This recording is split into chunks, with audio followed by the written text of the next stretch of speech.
Olá, meu amigo, olá, minha amiga. Que bom que você chegou nesse vídeo. Eu me chamo Francisco, tenho um canal no YouTube chamado Jesus Emanuel. E eu quero agradecer a você que está assistindo esse vídeo. Que Deus possa derramar bênçãos em sua vida. Agradecer também aos inscritos no nosso canal. Nós temos 77 inscritos no nosso canal. E eu fico feliz com essas pessoas porque nós podemos compartilhar juntos a palavra de Deus. Nós podemos divulgar, né, a palavra de Deus. Se você não é inscrito aí no nosso canal, se inscreva, nos ajude, né, compartilhe essa mensagem. O título do nosso estudo, né, é Um Ministério para Todos. Estamos aqui finalizando um estudo, né, chamado Ouvindo a Voz de Deus. E essa é a lição 27 do nosso estudo, né? E antes de nós irmos para o estudo, eu gostaria de fazer uma oração com você. Curve sua fronte onde você está. Maravilhoso Senhor Deus, bondoso Pai, esteja com essa pessoa que vai estar conosco. Cuide dela de uma maneira toda especial. Te pedimos essas bênçãos no nome do Senhor Jesus. Amém. Então vamos lá? Vamos juntos estudar a palavra de Deus. Aqui diz o seguinte, veja só. Todo cristão verdadeiro nasce no reino de Deus como missionário, ou seja, toda pessoa que foi salva tem como seu primeiro impulso ou desejo o de salvar alguém. Na verdade, Deus nos chamou também para a tarefa de trabalhar lado a lado com Ele na salvação dos nossos semelhantes. Não só os pastores devem fazer isso, o Espírito Santo capacita todo crente a fim de que, segundo os dons recebidos, possa cumprir sua parte no projeto missionário de Deus. Esse é o ensino da Bíblia. Então nós podemos ver aqui que toda pessoa ela pode sim, né, levar a mensagem de salvação às pessoas que ainda não conhecem. Quando a pessoa ela aceita Cristo, quando ela é um novo convertido, né, o desejo dela é de levar a mensagem aos seus familiares, né, aos seus amigos, né, isso. E é claro que Deus nos capacita com dons para que nós possamos realizar esse trabalho. É como diz aqui o título do nosso estudo, né, um ministério para todos. Mas veja só, nós temos uma perguntinha aqui. O que, de acordo com a afirmação de Jesus, devemos ser? Eu convido você a irmos, estou aqui com minha Bíblia na mão, convido você a irmos ao livro de Mateus, o capítulo 5 de Mateus, e o verso é o verso 13 e 14, de acordo com Jesus, o que devemos ser. Mateus capítulo 5, verso 13 e 14, diz bem assim: Vós sois o sal da terra.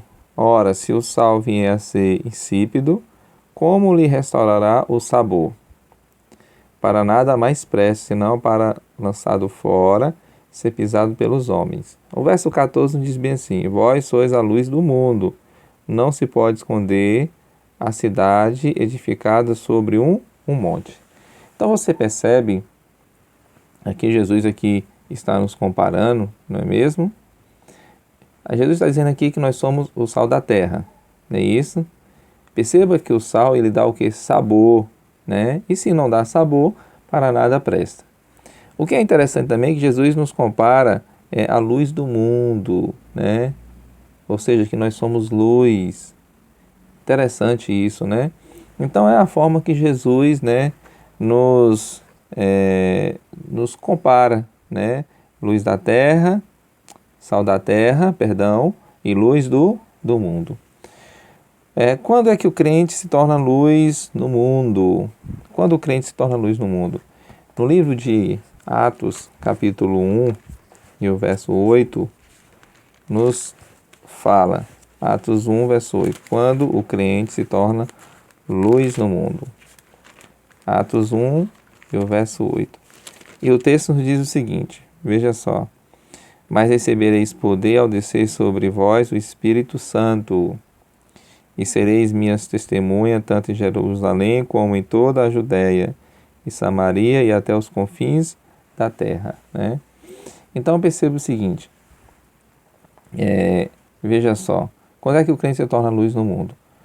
Quando nós recebemos o poder do Espírito Santo, quando nós somos usados pelo Espírito Santo, né? Quando nos deixamos ser usados pelo Espírito Santo. E quando isso acontece, nós passamos a testemunhar o que Jesus fez por nós, o que Jesus fez por você, fez por mim. Você entende? E aí é quando nós nos tornamos luz do mundo, quando nós testemunhamos, damos um bom testemunho, né, da palavra de Deus. Qual é a dádiva do Espírito Santo àqueles que o aceitam, né? Eu convido você a irmos ao livro de Gálatas, capítulo 5, verso 22 e 23. Qual a dádiva do Espírito Santo àqueles que o aceitam? Então, Gálatas 5, verso 22 e 23 diz assim, veja só. Mas o fruto do Espírito é amor, alegria, paz, longanimidade, benignidade, bondade, fidelidade, mansidão, domínio próprio. Contra essas coisas não há lei. Então aqui nós vemos, né, o fruto do Espírito. E aqui nós vemos, interessante, né, as coisas boas que o Espírito ele pode fazer em nossa vida, não é isso? Mas o que é interessante aqui também é que nós temos um outro texto, né? Em Coríntios 12, do 7 ao 11, 1 Coríntios 12, do 7 ao 11, que diz assim, veja só, 7 a 11. A manifestação do Espírito é concedida a cada um visando um fim proveitoso, porque a um é dada mediante o Espírito a palavra da sabedoria, a outro, segundo o mesmo Espírito, a palavra do conhecimento, a outro do mesmo Espírito a fé, e a outro do mesmo Espírito dons de curar, a outro operações de milagres, a outro profecia, a outro discernimento de espíritos, a um variedade de línguas e a outro capacidade para interpretá-las. Mas um só é o mesmo Espírito, realiza todas essas coisas, distribuindo-as como lhe apraz a cada um individualmente. Então você percebe que, assim, nós lemos Gálatas 5, 22 e 23, nós temos lendo agora 1 Coríntios 12, do 7 ao 11. O que nós tiramos desses textos aqui? Qual é a dádiva que o Espírito Santo, né, para aqueles, né, que o aceitam? A dádiva aqui são o fruto, né, que foi o que nós vemos, amor, longanimidade, benignidade, alegria, né, isso, paz. E o outro aqui são dons espirituais, né, o que nós vemos aqui no livro de Coríntios, dons espirituais, né? Então é isso que o Espírito Santo, né, concede àqueles que o aceitam. Quais são os dons de capacitação na igreja? Qual é o seu objetivo? Aqui nós vamos ver os dons, né, que existem na igreja. E qual é o objetivo para com esses dons, né? Eu convido você a irmos em Efésios, capítulo 4 e o verso 11, que nós vamos ter a resposta. O capítulo 4 e o verso 11 de Efésios nos diz assim, veja só. Ele mesmo concedeu uns para os apóstolos, outros para profetas, outros para evangelistas e outros para pastores e mestres, né? Então perceba o seguinte, você percebeu aqui, os dons que nós temos são esses. Uns são apóstolos, outros profetas, evangelistas, pastores e mestres, né? Agora perceba o seguinte, mas e qual é o objetivo, né? O objetivo é o aperfeiçoamento dos santos para o desempenho de seus serviços e edificação do corpo de Cristo, né? Então, esses dons servem para que os santos sejam aperfeiçoados, não é isso? Para o serviço de quem? Para o serviço de Cristo, né? Para o serviço de Cristo, para o serviço da sua igreja. Vamos lá. Qual o dom que Deus considera mais importante, de acordo com 1 Coríntios 13, do 1 ao 3 e depois o verso 3? Qual o dom mais importante que Deus considera? Quando nós pegamos 1 Coríntios, o capítulo 13, ele vem falando que o amor é o dom supremo. O verso 1 nos diz assim: ainda que eu fale a língua dos homens e dos anjos, se não tiver amor, serei como o bronze que soa, ou como o símbolo que retine.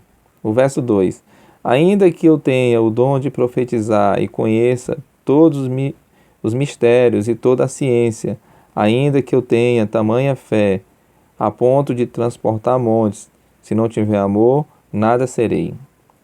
E o verso 3 diz: ainda que eu distribua todos os meus bens entre os pobres, e ainda que entregue o meu próprio corpo para ser queimado, se não tiver amor, nada disso me aproveitará. O verso 3 nos diz assim: agora, pois, permanece a fé, a esperança e o amor. Esses três, porém, o maior destes é o amor. Então você percebe aqui que o texto está dizendo que o dom mais importante aqui é o amor, né? O mais importante é o amor. Então, para Deus, o dom mais importante é o amor. Passando aqui, nos diz o seguinte, passando essa pergunta, vamos para outra, né? O que Deus espera de mim quando descubro meus dons, né? Embora dizer que você aí é uma pessoa talentosa, né? Você tem talvez mais de um dom, você tem o dom de louvar, você tem um dom de pregar, né? Ou tem um dom de evangelista, né? Evangelizar. O que Deus espera de você, né? Com esses dons, né? Que você tem, ou com esse dom que você tem. Em Timóteo 4, 1 Timóteo capítulo 4 e o verso 14, convido você a folhearmos a palavra de Deus junto. 1 Timóteo 4, 14 nos diz o seguinte: não te faças negligente para com o dom que há em ti, o qual te foi concedido mediante a profecia, com a imposição das mãos do presbítero. Então você percebe aqui o que Deus espera de mim e de você, né, com os nossos dons. Aqui Deus está falando que nós não sejamos negligentes, né? O que é ser negligente? É você ter um dom, né, um dom que Deus lhe deu, e você não pratica esse dom, você não usa esse dom, ou você despreza o dom que Deus lhe deu.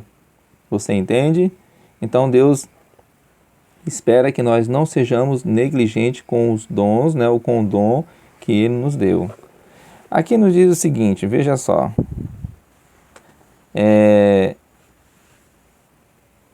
O que a Bíblia diz que somos após o batismo? O que a Bíblia diz que somos após o batismo? Nós precisamos ir em 1 Pedro 2, verso 9, para nós respondermos essa pergunta. Pedro, pertinho aí do livro de Apocalipse, o capítulo 2 e o verso é o verso 9. 1 Pedro 2 e o verso é o verso 9. E o texto nos diz o seguinte, veja só. Aqui, a pergunta é a seguinte, ó, o que a Bíblia diz que somos após o batismo. E aqui nos diz o seguinte: vós, porém, sois raça eleita, sacerdócio,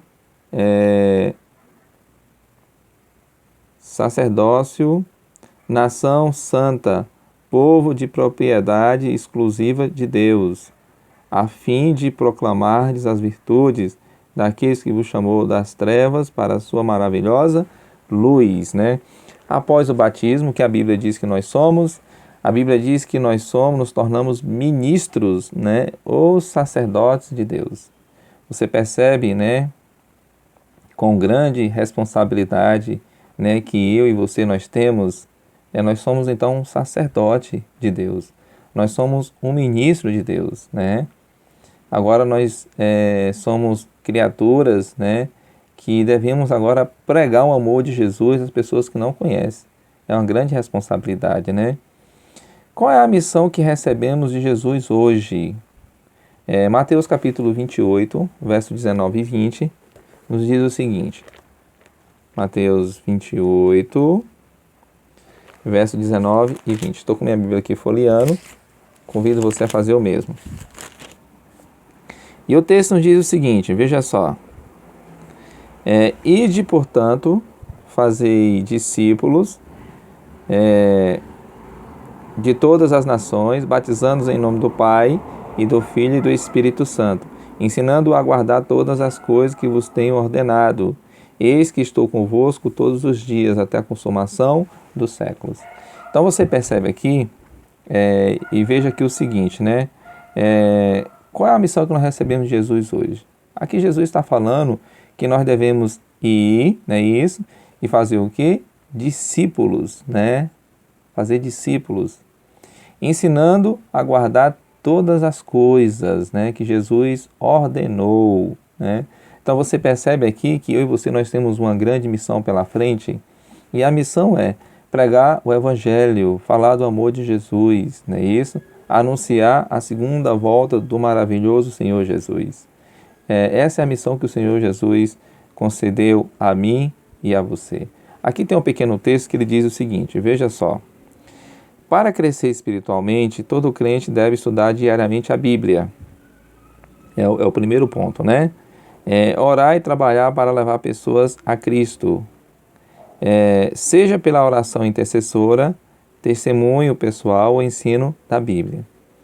Tal experiência não é uma mera opção, é condição para recebermos o batismo do Espírito Santo, essencial à nossa caminhada rumo ao céu.